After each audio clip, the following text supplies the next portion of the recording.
So today, walang internet sa bahay because lakas ng ulan kagabi actually. So it's right 6:41 a.m. right now. Kanina pa ako dito siguro mga 6 or 5:30 I would say. I actually left sa bahay mga 5:30 pero I had to go come in early kasi nga walang internet and then I had to finish some work. Well, if you actually here's my work.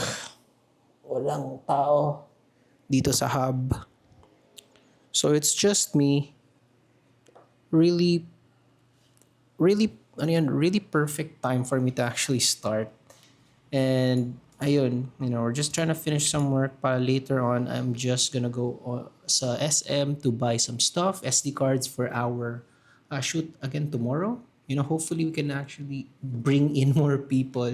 To be honest, di naman ako nag-expect na marami kagad pupunta or, to take time out of their very busy day to play with us, have some podcast sessions. Nothing wrong with that. Marami pa namang time to do that. So I'm just gonna go ahead and finish this work really. Here we are sa SM. After nung work, we're basically just going to have sort of like celebratory meal, Wala namang something special talaga nangyari. There's no birthdays, there's no nothing here. It's more so me just celebrating yung progress ko for March.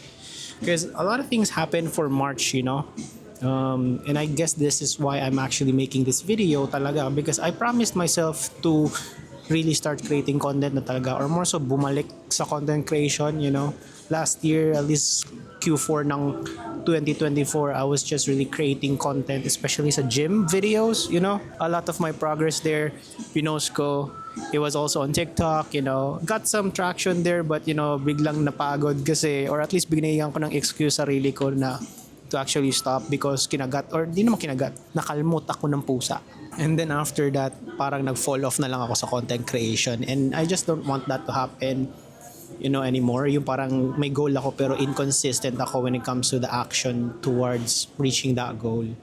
So for now, going back sa content creation talaga, I just want to take it slow. So in this case siguro, this one more so parang recap na lang siya ng March ko talaga, Maraming nangyari, but anyway, actually before I actually start yapping, look at my food here, bro. Look at that.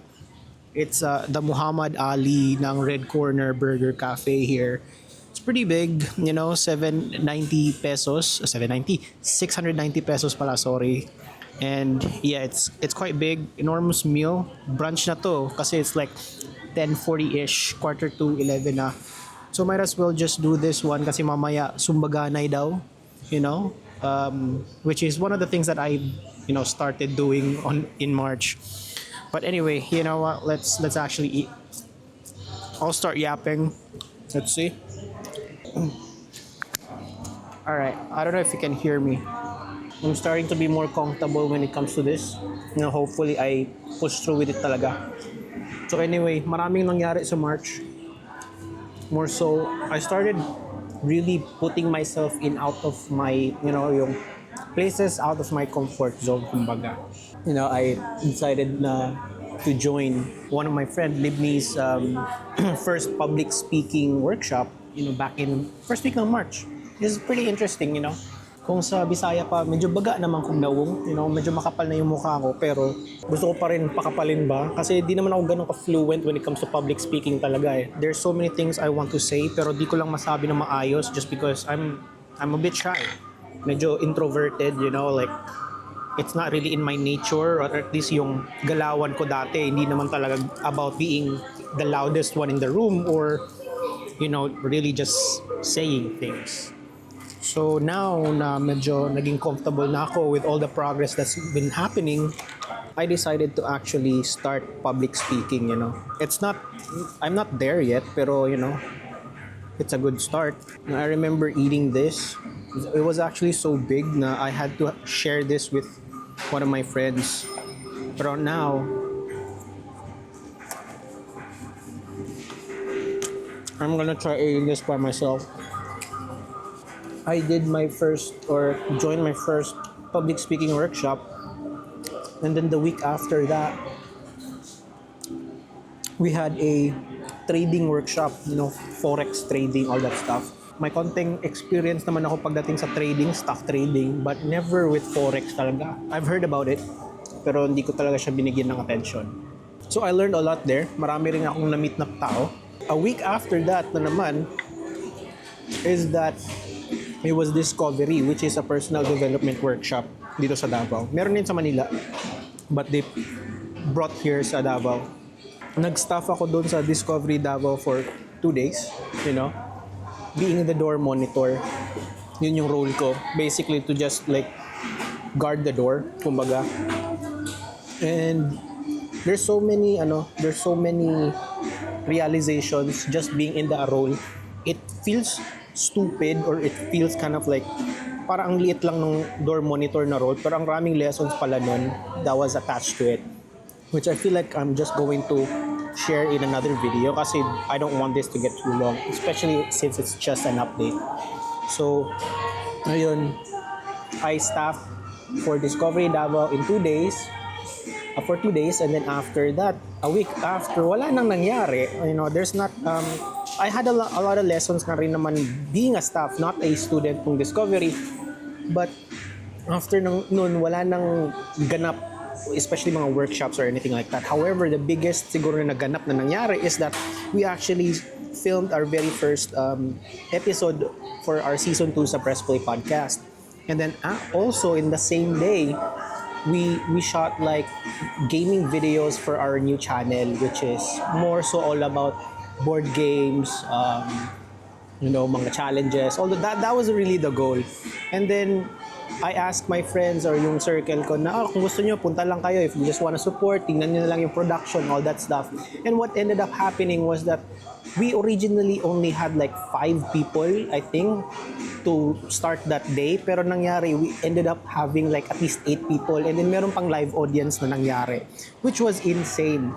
Never in my years na I would be able to start something ganun na, kasi nga idol, or at least parang goal ko talaga magkaroon ng parang smosh dito. Like somewhat of a content group that's just having fun.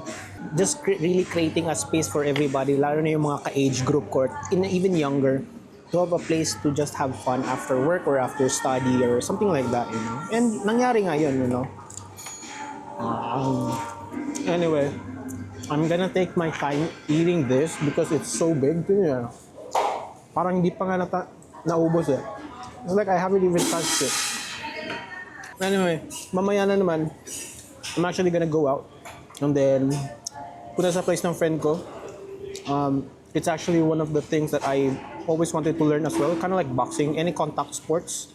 Dati, I've already done eskrima or kali, arnis, or however you wanna call it, back in college, but hindi ko natuloy because, circumstances, mga life happened. And ngayon, I'm back here sa Davao. I wanted to explore that option again, that I can learn contact sports. So at least dito, they're just helping me with the basics for boxing. And then, it gave me at least parang another way to get out of the house. Kasi nga, ang problema ko rin is that since I work mostly from home, hindi ako nakakalabas. It's like parang napatamaan din yung mental ko, yung mindset ko. My mental health basically, na lagi lang nakapondo sa bahay. Which kind of sucks, to be honest. Like you want to be social out there. You want to meet new people, but circumstances aren't allowing you. So yun nga. I just decided, and at least buti na nga lang kinonek kami ng ni Libni, pati nung husband niya, to this group, and I'm very grateful na I'm part of that circle now. While hindi pa ako magaling or at least knowledgeable pagdating sa boxing or that kind of contact sport or combat sport, I'm learning. I'm gonna get there. If there's anything that I'm good at, it's actually learning fast. And especially pag na-enjoy ko yung ginagawa ko, it's just a matter of time, really. And then after that, it's gonna be another set of circle again for tomorrow. Kasi tomorrow, Because I'm actually shooting this one right now on a Thursday, March 27, bukas March 28, or whenever you're gonna see this. We're gonna be filming another set of videos for the podcast and then for the gaming channel. So stay tuned for that one. Alright, so here we are again. Dito na naman ako sa iHub actually. I need to do work again kasi wala na naman yung internet namin sa bahay. So this is already a Friday and I have to do a lot of work. I had to do a lot of catch up kasi nga nasira yung net namin because of ulan, unfortunately. And marami nangyari. I have to finish a lot of things, especially review yung work ng team ko. And also, good news kasi we got a news from our client that there's more projects coming in. So it's going very hectic, very busy, very fast. So right now I'm actually just going to review my team and then after do some editing work and also communicate with some of our clients so that alam nila yung situation. Because I've already told some of my clients na, medyo slow ko sa response just because of the internet. But of course, usually that's not going to be a good enough reason for, mga clients, to accept. So, but still, communicating always na ano yung mga situation para at least alam nila, hindi sila mag-worry na ito yung mga nangyayari, I'd rather have them notified and then, updated kung ano yung mga ganap namin. But anyway, I'm actually just making some stuff here, finishing up, and then after that, maybe have some lunch. Then pagkatapos, diretso na ako sa shoot namin for press play and then kajut lang. Alright, so I'll see you again later. We're gonna go to Kanlakiko today because brownout. Nawala yung connection dito and then after that, my data is very slow. So he offered na I should go there early na raw para, at least set up na yung studio and then after I can actually work there. So yun na lang gagawin ko. So I'm like packing up as you can see here. I'll just turn it off already. Wala na talaga akong magawa. Because I have to finish the review before we actually start the podcast later tsaka yung games. I want everything talaga is all done. Para ang focus na lang talaga is on the present, yun lang. So, I'll see you again later. Alright, here we are sa studio ni Kiko. We're here at Space Station Studio. And finally, dito ako, I'm actually working on the videos now on my projects ng team namin. And then also that meron mga podcast playing on the background right there. I'm trying to just finish this. Mag-order kami ng lunch for now. And then after that later, once we start recording, there's going to be a lot of people. So yes, hopefully, I do want to enjoy this day. Lalo na it's the end of the March. It's the end of the month basically. And then, hopefully everybody can also enjoy the end of the month as well. So we'll see you again later.